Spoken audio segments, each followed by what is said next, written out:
This movie did not receive good reviews from critics at all.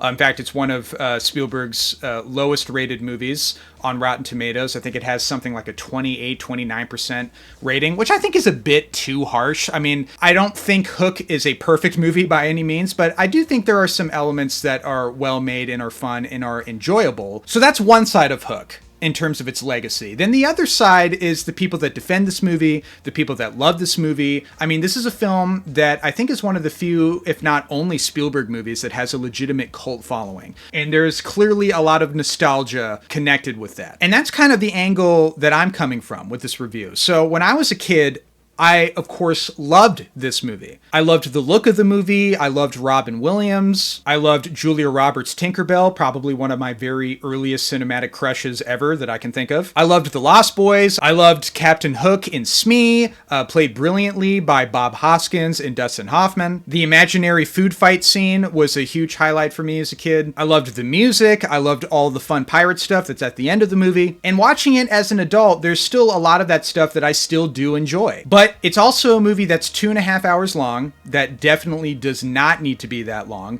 It feels way too bloated for its own good. It's a movie that suffers from some serious pacing issues, especially when we get to the second half of the movie. There are some plot elements in this movie in terms of like the screenplay writing that feels clunky as hell. When Peter starts to remember how he became an adult and why he left Neverland and all this stuff, they show that he keeps visiting Wendy throughout the years, but Wendy is getting older. And then eventually she has a daughter, and then eventually she has grandkids, and then Peter ends up falling in love with one of the grandkids, and then he ends up marrying her, and she ends up essentially adopting Peter as like a grandson or a grandson-in-law, I guess. And then during all of this time, Peter just simply forgets about his relationship that he had previously with Wendy. When you start to think about it, it's like, that doesn't make a lot of sense, and the movie doesn't even really try to make it make sense. And there's kind of a weird Back to the Future-esque moment in this movie that made me laugh out loud. I wore a pink satin sash,